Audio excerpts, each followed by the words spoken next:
What is going on, guys? This is Gavin Powers with Powerhouse Exotics here today. Today we are doing a video on every single exotic or uncommon animal that I have in my personal collection. So this will be excluding things like dogs and cats, unfortunately, due to the fact that those really aren't that interesting. I love mine, but at the end of the day, we've all seen them. So today we're going to be starting out with our least exotic animal. That would be my goats, Khepra hircus, scientific name for a goat. But yeah, they're kind of the borderline between uncommon and normal pets, since not everybody has them. You still see them quite often. They're technically domesticated, even though out of all the domesticated animals, they're probably the least domesticated of the bunch. But I'm going to turn the camera around and show you what we got today. Okay, so here we got about, I think we have close to 18. Not quite sure. Not all of them are in the woods here today. They have about a 5-acre pasture. They can go in on this woods right here. Just finished up this fence here today. I'll put up a video right here of me finishing the fence that that I finished up today. So this is their first time being in this forest pasture. They have a second pasture over that way. On the other end of the property, it's completely open. There's not really any trees for them. It's starting to get hot outside, guys. So we are moving them into the woods. That way they can get some nice shade. They can eat these pine trees down, keep the parasites down, since pine trees do help with parasites. Also want to keep them off of that one pasture. Since we have so many goats, you have to rotate their pastures, or else they will become sick due to the fact that they're constantly pooping and peeing all in the same spot. It's just not healthy for them. So we moved them to this much larger pasture. Of course, once they've cleaned up all their brush, they can eat here. We're going to be moving them back into that pasture. We do occasionally let them free roam onto the other side of the property, which does not have a fence, but we do that under supervision. Of course, we're watching out for predators. But yeah, we're going to go over some of the individual goats here in a second. I'll get back to you guys here in a second.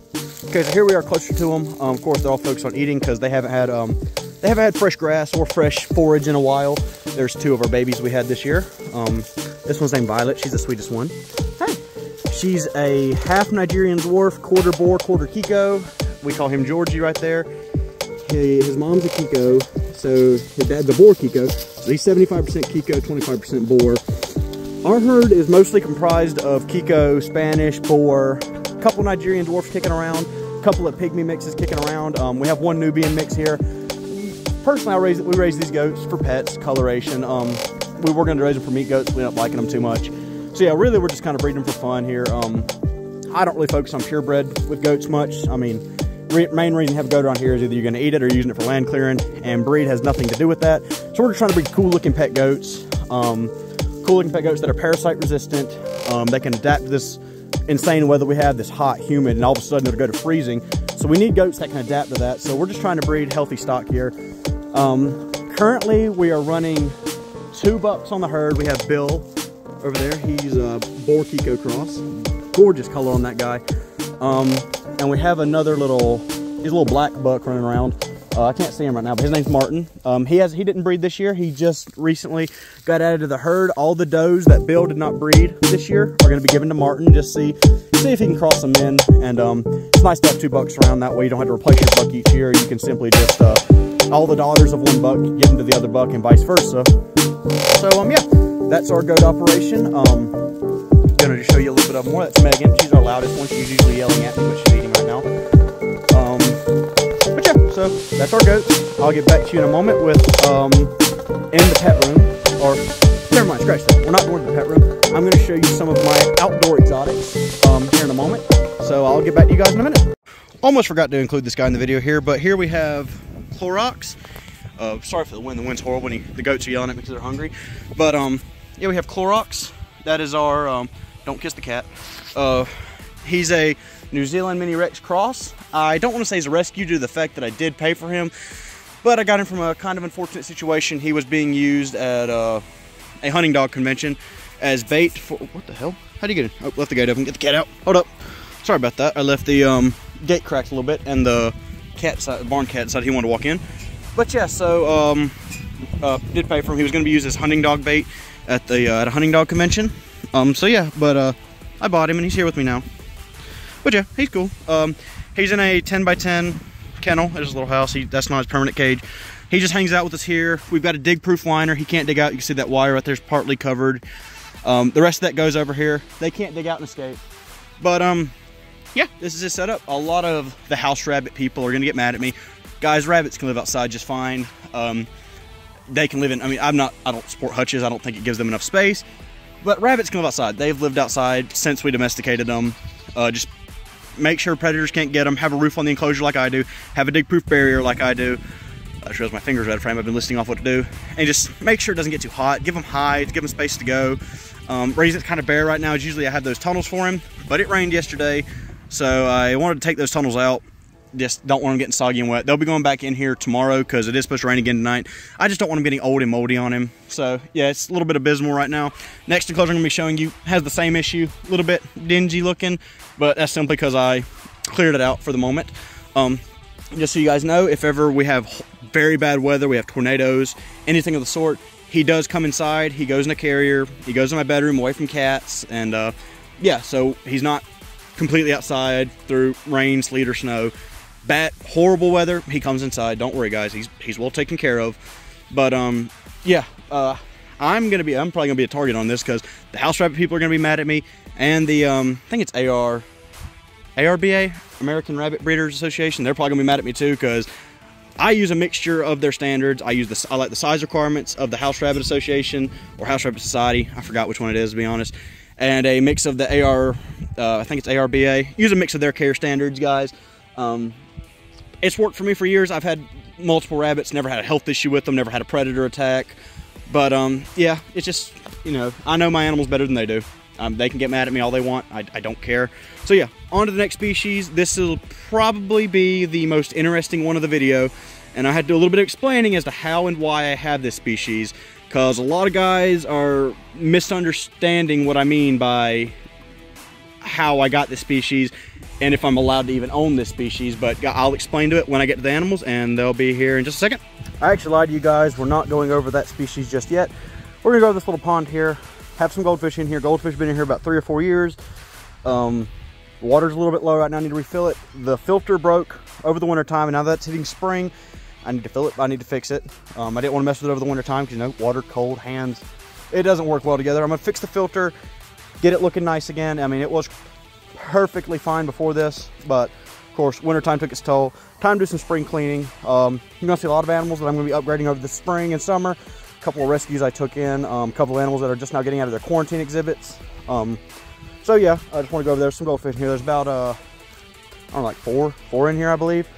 They're about yay big, little fair goldfish. I didn't want them. My sister got them at the fair, dumped them on me, of course. Usually that's how that happens. And so yeah, put them in the pond. Pond's next to a storage building, so it's kind of easy to access. We have another pond over there, but I'm saving what I'm doing for that pond for another video. So yeah, I'll get back to you guys in a second. Okay, so right here is my most controversial species I keep. Hamilton, and in the back there's Clementine, my 2 North American striped skunks. Now, they're in this kennel right here. It's a small kennel. There's nothing in it. You're gonna think that's abysmal. I agree, it's abysmal. And this is not a suitable enclosure for a skunk. However, I did just assemble this kennel a couple days ago. And I wanted to make sure they couldn't escape. Of course, they can dig-proof liner. So at the moment, I don't want to fully decorate this enclosure due to the fact that I need to monitor if they can escape. And so it'll be fully decorated soon. Just keep in mind, I don't think this is acceptable. Do not do this for your skunks unless it's the situation I'm in, or I'm just trying to assure that they can't escape at the moment. But yeah, again, this is a little bit small for 2 skunks. This is not their permanent enclosure. They do come inside for part of the night. For in the morning, early morning, it's a little bit dark, we're leaving, we're getting ready. We put them out here. They have their little bin they like to sleep in. They'll come out, they'll play every once in a while. Ours don't mind the light because, of course, they've been kept in captivity. So they're a little bit used to our schedule, and they'll play a little bit into the night. We feed them outside. They use the bathroom outside. I took their litter box out for this video. Their litter box is usually in the enclosure. We say they love to dig. I mean, they're digging a tunnel to China right here. Actually, they love to dig. So they come inside around 9, 10 o'clock before we go to bed. They come around, play in the house. But yeah, this is not their only enclosure. This is more of just an outdoor run for them. Kind of like the skunk version of a catio. But yeah, so the controversial thing I'm going to say about skunks. Let's go here and look at them so you can see some. Controversial thing about skunks. Now, usually people don't disagree with owning skunks as pets. These aren't domesticated skunks. These were taken in by me as orphans. State of South Carolina, you can legally have skunks. However, you cannot get skunks from a breeder. They must be found in South Carolina. And even then, they are not considered your skunks. They're still considered property of the state. You're allowed to own them. I'll put up a screenshot of what Jay Butlowski who is the, I believe, the operator of Fur Bearers. I'm not sure the exact job title, but he's the guy you want to contact with any questions. What he told me about the laws in South Carolina regarding skunks, it should be right there where I'm pointing. Editor Gavin will enter that in. But yeah, also no one besides me and my family is allowed to have contact with these skunks due to the fact that the rabies laws in South Carolina. That's the laws, the reason we can't have skunks in South Carolina or from breeders, because if they're imported from a breeder, they're considered a rabies hazard, but somehow a skunk from the wild is not. But yeah, anyone that interacts with them, skunk licks somebody, skunk bites somebody, that's considered a rabies hazard. And since legally they're technically not really my skunks, I just care for them, which I can't get in trouble for them being at my house. That's allowed. They're allowed to be in my house. I'm allowed to interact with them. I'm allowed to play with them. They're mine. But the state's allowed to take them at any moment and euthanize them if they do interact with the public. So that is why no one is allowed to interact with my skunks besides me. So yeah, South Carolina laws with skunks, we need to fix that. We need to revamp that law. We need to, I mean, of course, we should be allowed to have them for breeders. They are vaccinated for rabies. They are descented. Electric City Vet in Anderson, South Carolina is the vet who did the procedures on them. But yeah, so they are legal to have in South Carolina. There's just some weird regulations regarding it. But yeah, like I said, this is basically a skunk catio. And speaking of catio, we are going to the next animal. Okay, now the next species on our list is probably, don't tell anyone, my favorite exotic pet I own. Now I know you said, Gavin, you said you're not going to include house cats on this list because they're not exotic. I mean, that house cat's right here, keeping him company. That's Lucifer. He's just a little black cat. We love him. But he's keeping company today. One of the coolest exotic pets I have. This is Thor. He is a Gen 1 captive bred African wildcat. Now, you think he looks like a little tabby cat? That's because this is the ancestor of our house cat. If you want more facts about them, I do have a video up about top 5 facts about the African wildcat. Hope he's running around. Yeah, this is a catio we have built for him. A little bit, it's kind of a, yeah, we have a little top liner for him. Right now he's still a kitten, and he has not really tried to jump out and escape yet. We're going to do a full roof soon. Whenever my next paycheck comes, I'll actually be doing that. He has these little climbing spaces. That kennel is to have I have a little piece of wire attached. I can lock him in from the outside and come inside, and without risking him escaping. But yeah, simple little enclosure for him. Again, he can come inside through my window. But there's my cat Brenda. Another house cat appearance, another animal I promised you wouldn't be on the list. But yeah, he can come in and out. He has his tires he likes to play with, and he dump them out because it rained yesterday, got water in them. He likes to sit here and sunbathe. This is really just for him to come outside, watch the birds. He likes being inside a lot. Well, it's kind of focused on the animal here. It's not focused on me. My hand, I mean. But yeah, Thor. Best way to tell these from a house cat is brown backs to the ears. There's 2 bloodlines of African wildcat. One is this gray silvery tone, which it's honestly kind of prettier. It's a little more rare. You don't see it as often. However, it looks the most like a house cat. When I got him, he was bred by Jeremiah Tietz in, I believe, Michigan's where he's from. He imported the parents from South Africa a couple years ago. But yeah, I had the option to also get a brown toned one. However, me and my mom just liked Thor. He was the cutest one out of the options we had. But yeah, there's a brown toned line and a silver toned line. You don't need a permit for these guys in South Carolina, but the same law applies for skunks, where unfortunately you're not allowed to have public contact with these guys due to the rabies laws, since the rabies vaccine is not recognized for non-domesticated species. Actually, the only 3 it's recognized for is ferrets, dogs, and domesticated cats. And even though this guy is technically from genetic testing, his parents were a little less than 2% domesticated house cat. These guys can interbreed since they are the ancestor. This is basically the cat variation of a wolf. See, oh, he jumped on my shoulder. Oh, that's, well, let's show that. He loves hanging out with me, loves playing with me. And back here. I just get on my shoulder. I have a lot of pictures of him just getting on my shoulder, loving on me. But yeah, a lot of guys don't agree with having exotic cats as pets. They say, oh, they roam so much in the wild, they love nature. Yeah, well, I'm sorry to tell you, but I'm sure your tabby cat that you have locked in a 2-bedroom apartment wants to run him on a 200-acre farm, but you don't give him that. We don't complain about him not having that. This guy's loved. Sorry, I didn't mean to cut the video and pause it there. This guy's loved. This guy's, I mean, just look at this guy. He's just the absolute sweetest little cat you could ever have. But yeah, I just could not speak enough about this guy. Like I said, don't need a permit for these guys in South Carolina. My neighbor's starting a truck up. You don't need a permit for these guys. However, you do need a permit to breed them. I will hope to have that permit in the next few months, and I'm on a waiting list to get him a female soon. So yes, we will be producing African wildcats in a couple years. over here at Powerhouse Exotics. So fortunately I can breed these guys, thankfully. Unlike the skunks, I really wish I could produce skunks. I love the domestic variations of skunks, but our laws hate me. And the American government is rigged against exotic owners, so of course we are not allowed to do that. But I mean, come on, he's got the whole inside of the house he can go to, besides the small pet room he can't go in there.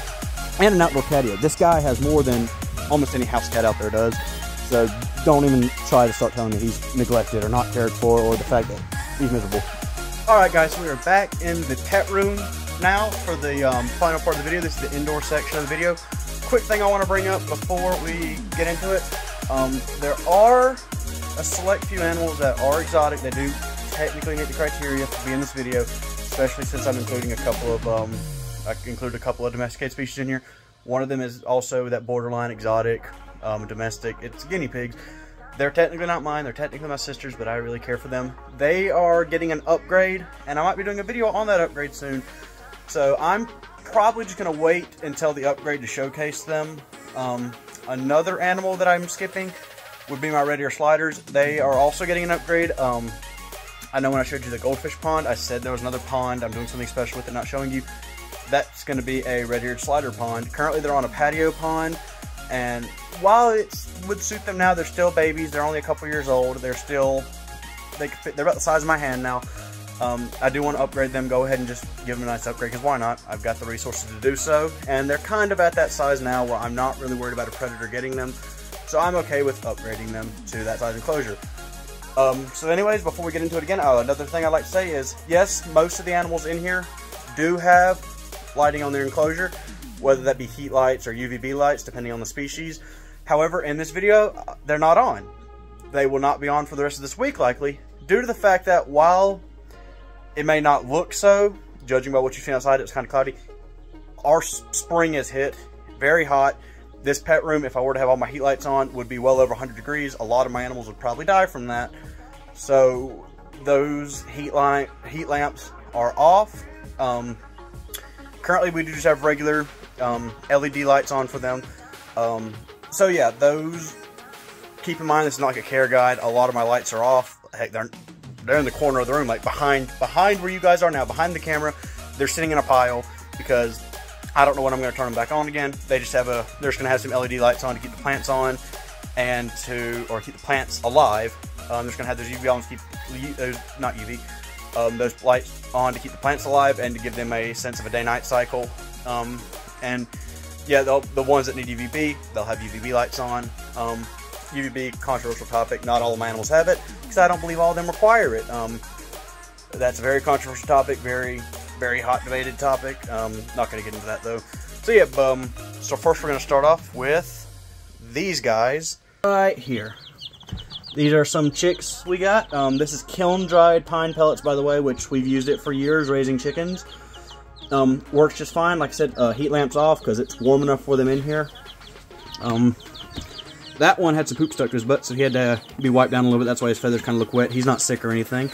But we have a Jersey Giant, a Delaware, a Buff Orpington. One of these, that's a Buff Orpington. One of these is a Golden Comet. One of these is an ISA Brown. And that one is a Black Australap. New breeds, all new except for the ISA Brown. These are all new breeds for us. Our ISA Browns got killed by a pack of dogs last year, and they broke into the coop. We're gonna build a new coop. I might do a video on that. And we only have one chicken left from our last couple batches. The dog did wipe all out except for one. So yeah, these guys will be part of the new flock. They'll be introduced when they're older. Right now they're inside in the pet room, so it's warm enough for them. I can keep them away from the cats. But yeah, they're scratching around, looking for bugs that aren't in here. Little feeder in here, little water dish, little house for them. Baby chicks don't need much right now. This is not a permanent setup for chickens. Just a little brooder pen for them. I throw mealworms in here every once in a while for them to come eat. They love their mealworms. I'll show you the mealworm for them in a second. Hey, sweet little guys. But yeah, super simple little setup for the chickens. And yeah, we'll get on to the next highlight. Now you guys may recognize this enclosure from a couple years ago, which I doubt, well, a lot of you didn't see that video. This was my green anola enclosure. Hold up, let me get right back to you with a little bit of light on this enclosure so you can see it better. Alright, we're back now. I just threw on this little plant light for him. But yeah, like Like I said, if you watched this video before, also gonna excuse the chicks, they're flipping out. This video was for my green anole compy. I designed this enclosure for them. Did have a lot more plants in it. However, those plants have since died off because I suck at keeping plants alive. And this was a couple years ago. I'd already had compy for a couple years. He did unfortunately pass away of what I'm pretty sure was old age. These plants are doing all right. Might need to put a stronger light on them. These were heartleaf philodendrons. And yeah, let me get a look at Lafayette. He's hiding in his bamboo log. But yeah, this is a 18 by 18 by 24, I'm pretty sure. Yeah, let me get back and find him. Did not take long to find him, guys. He's hiding in his log there. Don't want to disturb him too much. I'll put a picture of him right there for you guys to see. Okay, you seen him? Good. Okay, now we're going to go on to the next animal. Okay, now you've already seen this animal and you've seen this enclosure in an older video. And while this animal was in another enclosure in the other video, that enclosure is getting remodeled because the plants simply didn't make it. I didn't know how to make bioactive terrariums at the time. This one somehow made it. This is the exact same pothos. It's not doing too well. I suck at keeping plants alive. But this is the exact same pothos that was put in it a couple years ago in that video. But it is for my American green tree frog Bert. He's hanging out there. I made the mistake of feeding him before the video, so he kind of just wants to hide. But yeah, he will be going back into that 20 gallon whenever I update it, because 12 by 12 by 18 is really not ideal for a green tree frog due to their activity level. But like I said, it did not make it. There's not a lot of plants in there. So I'm going to have to redo that tank. I don't know if I'll film that or not. Depends on how good this video does. If you guys like to see it, comment down below. But, sorry to say but a lot. I ramble on a little bit.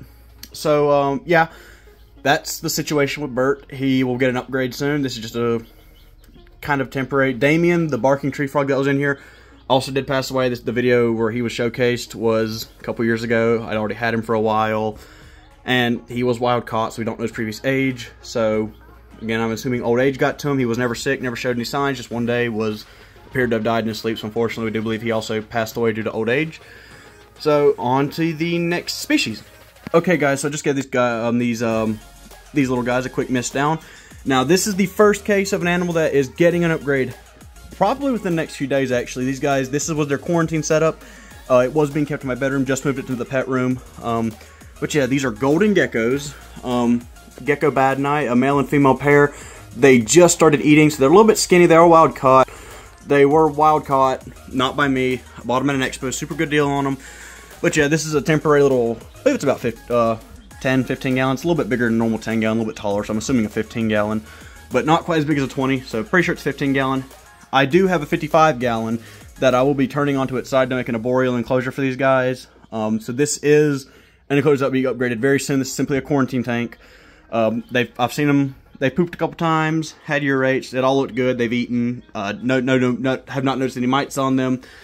And overall, they're doing pretty good. So yeah, I just want to showcase the fact that I have these guys.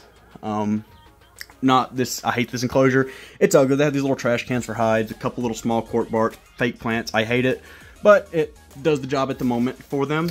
They're hiding from us. I'll put another picture of them right there. A picture of at least of the male. So yeah, so you guys will see him right there. And on to the next animal. Now this is a 10 gallon bioactive tank. It's absolutely thriving. The light, let me just, I'll fix that. Okay, it's fixed, but the wire's in the way, so we'll just not worry about it. This tank also just got a mist down just a minute ago. You can see a little bit of water droplets, not too much. Didn't want to cloud up the tank too much, but bioactive tank, pothos, couple of Phytonias, forgot what that was, but it died in the back. But yeah, this is for a flying gecko. I'll put a picture of her up right here. Okay, now that you've seen her. I got her a couple weeks ago at an expo, and I bought two. Unfortunately, the male died the day I got him. So this was also a quarantine tank. It was also in my bedroom. Just moved it in here not too long ago. But again, these guys do not do good in 10 gallons, especially since it's not vertical. But I need to be able to monitor if she's eating. She hasn't eaten for me yet. I'm just trying to get her to eat. Still struggling with that. I haven't tried crickets yet. We're going to try crickets. She hasn't eaten mealworms or dubias. Meanwhile, my golden geckos have eaten those. So this tank's just to monitor better. See if she poops. Just see if she can eat. I'm going to cut real quick to what her enclosure will look like if I can get her eating and if I can get her doing good. I actually do have her enclosure already made, so I'll show you guys really quick. Okay, guys, this is a 20 gallon tall. Sorry for the bad angle. I'm holding the light with my hand just to show you guys. It's on the floor, so it's a bad angle. But yeah, 20 gallon tall planted with golden pothos, no other plants because I can't keep anything else alive. But yeah, she'll be going in this if I can ever get her doing good. So yeah, this one actually has an upgrade ready to go. So on to the next animal. The camera quality suddenly just tanked, but this is Wolfie. She's a rescue leopard gecko. As you can see, she has some MBD. Her arm's not looking too good. Something wrong with her eyelid on the other side. Let's see if I can get a good look at that. Yeah, something wrong with her eye. She's doing better ever since she came into my care a couple weeks ago. Person who I got her from claimed she was 2 years old. I don't know if I believe that. That or she is severely stunted or has something wrong with her.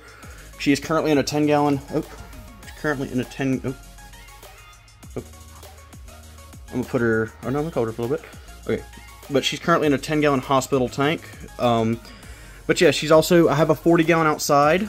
Hold on, let me put her down for a little bit. Okay, got to get back to that. I have a 40-gallon outside. I'll put a picture of it right here. I actually have two 40-gallons outside. One of them's for the next animal I'm going to be showcasing, or next animals I'm going to be showcasing. But yeah, she's in the 10-gallon tank for the meantime, just as a hospital tank, get her doing good. Like I said, she was not treated very well. Obviously was sick. She's pooping well now. She's eating like a champ. She's eating... Okay, the light fell, but it didn't break. Okay, like I said, that cord pulled the light down. I'm holding it up now. But yeah, the next animal's also getting one of those 40 gallons I'm showing you. I just got those tanks in the other day. They'll be set up soon. Guys, we're remodeling the house right now. The pet room is half storage room, and we're figuring out what to do with the rest of these storage materials before we can get these tanks in here.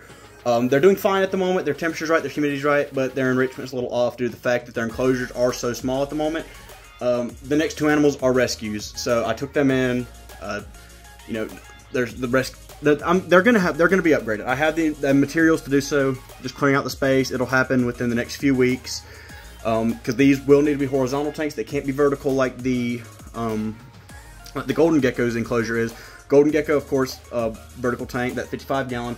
Isn't that we're struggling with horizontal space, not vertical space. So that vertical terrarium can go on a table, can go up against a corner or something. It's really easy to put a vertical tank in because it's really the dimensions of a 55-gallon aren't much bigger than a 10-gallon when vertical, as far as horizontal space is taking up. So we can easily get that in there. We can easily get that 20-gallon in there. But two 40-gallons set horizontally, struggling a little bit. They will have them eventually. It's not going to be a case of, oh, we can't get it, they're not getting it. If we can't fit it in, they're not getting it at all.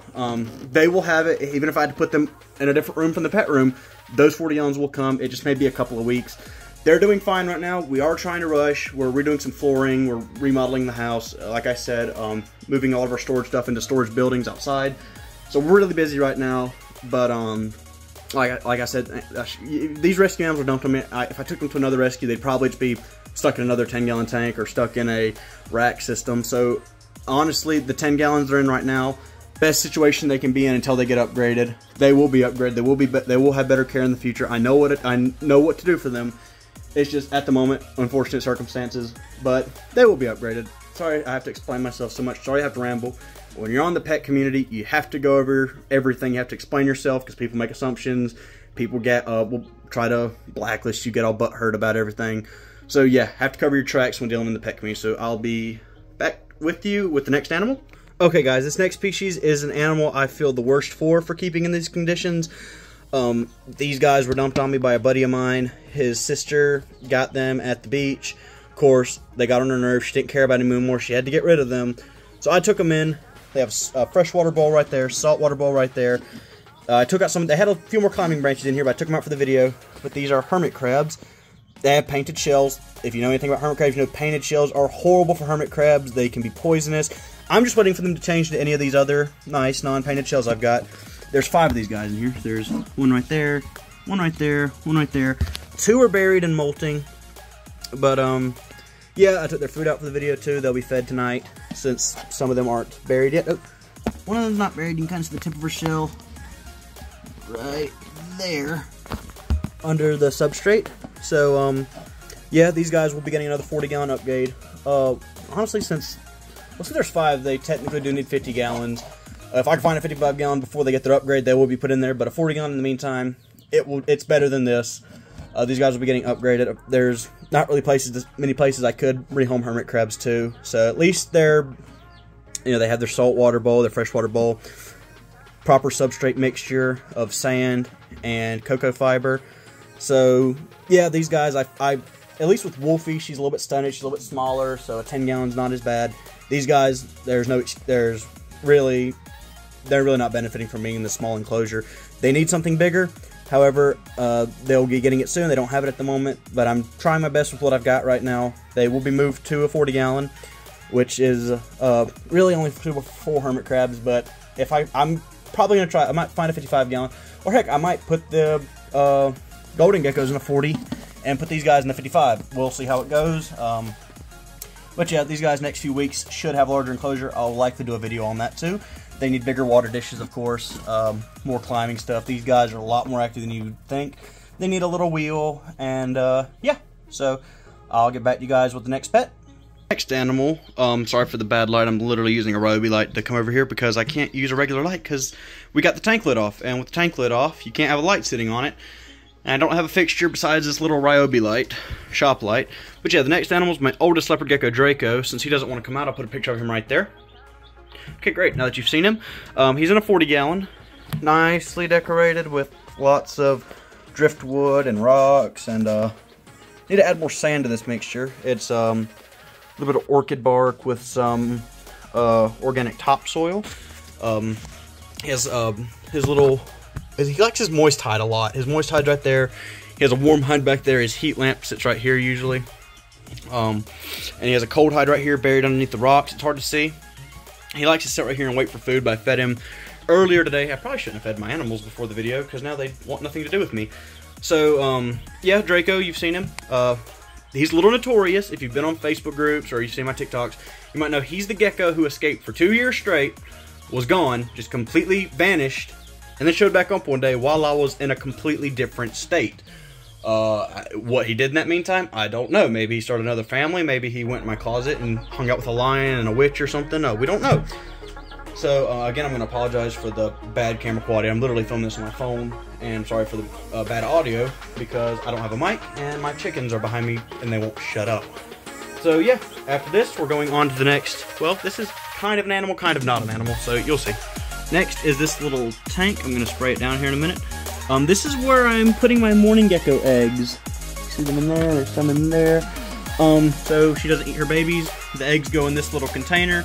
She has these PVC pipes in her enclosure, and when she lays her eggs, I put them in here so she doesn't eat the babies when they hatch because she's done that a couple times.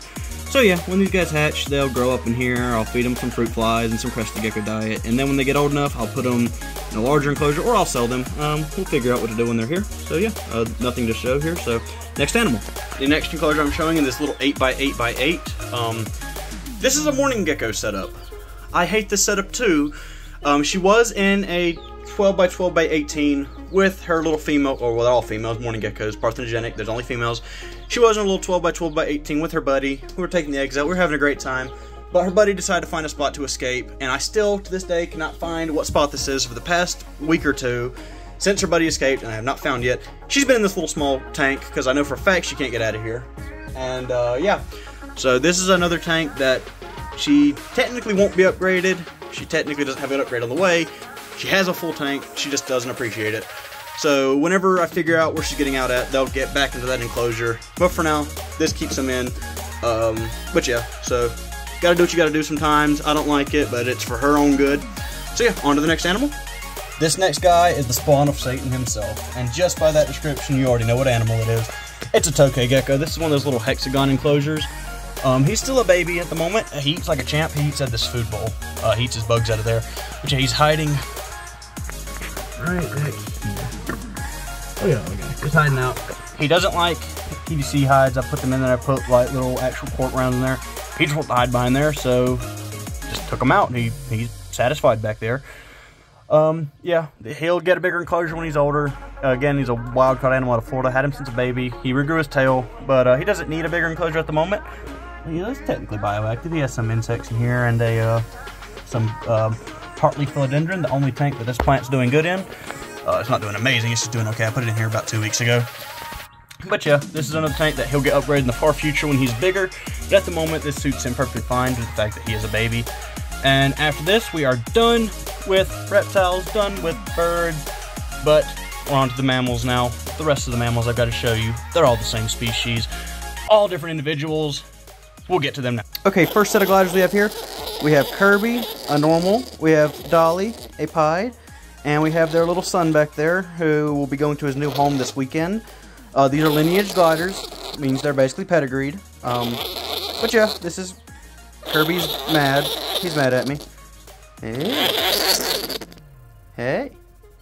But yeah, probably my most... You done? Okay, probably my least interesting breeding pair.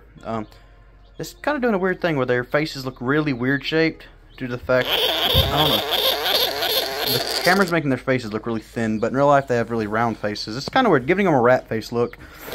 But yeah, these guys, not much to say about them. Lineage, you can check them out. Kirby GP, Dahlia GP. Anyways, they'll be on to the next video. Again, this pouch is dirty, I'm aware. But whenever mamas have babies, or she has more babies in the pouch, I don't usually like to switch the pouch around. Okay, I'll just take the camera away from me. But I usually don't like to leave the pouch around with the babies due to the fact that, or when the mom has babies, I don't like to leave the pouch in. Or I don't like to switch the pouch. God, I can't talk today.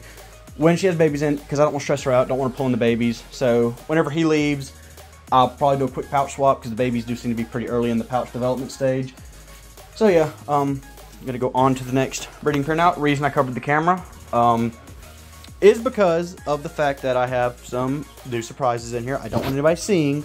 So covering the camera so you guys don't get it spoiled for you. So yeah, we'll go on to the next glider pair. Okay guys, quick update on the next glider pair. Could not, for the life of me, get them on the video because of the fact that this is a hammock. It goes in the corner of the cage, creates a little ledge for them to hang out on, but they decided to go in through one of the little holes because it's a no-stitch design. They decided to go through one of the little holes and turn this into a sleeping pouch, and I can't get them out. They don't want to come out, so I'll just pop a picture of them both up right here. Okay, they are Brutus, is a ring-tailed mosaic, potentially het for Cremino, and Echo is a ruby leucistic, which is a Cremino and a leucistic combined. It creates an animal that looks very similar to a T-negative albino, and for those of you that don't know, Cremino is a T-positive albino, which means it still has the tyrosine pigment, but no melanin, so they kind of have a cream-colored animal. When you combine that with the leucistic, you get the red eyes of the Cremino, but you get the white body of the leucistic. Creates a white animal with red eyes. They look a lot like an albino. To the untrained eye, you would honestly think they're the exact same animal. But ruby leucs sometimes can have a thin yellow or tannish stripe. They might have a darker color eye, slightly darker. It's like more of a garnet rather than a red.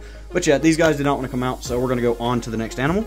Okay, next group we have Owen, who's a normal, who's missing half his tail. We have Flower, who is a white mosaic, who honestly looks leucistic, but she is a white mosaic. And we have Blue. Blue is a platinum mosaic who's faded out to be almost solid white. I'm gonna get the flash off these guys real quick. Okay, flash is off. I just want the flash on so you get a look at them. This is my favorite group of gliders. Used to take them everywhere with me. Every time I leave the house, they'd be with me. But unfortunately, Blue got to where she got stressed. She would have seizures, so we can't really take them anywhere now. I don't want to leave her home alone and just take Owen and Flower, because then she'll get stressed, and I don't want her to have a seizure. So, guys, nope. The guys who are next up in line for the camera are making noise. But yeah, these guys, absolute favorite gliders. I've had them for years. These are my oldest gliders. I got Flower and a male named Scrooge in the summer of 2018. Then I got Blue with her brother Charlie in the December of 2018. And then I got Owen early 2019. Unfortunately, Scrooge and Charlie did pass away. Scrooge had kidney issues and Charlie escaped. And surprisingly, one of the main causes of death in sugar gliders is they escape and they fall in a toilet and die.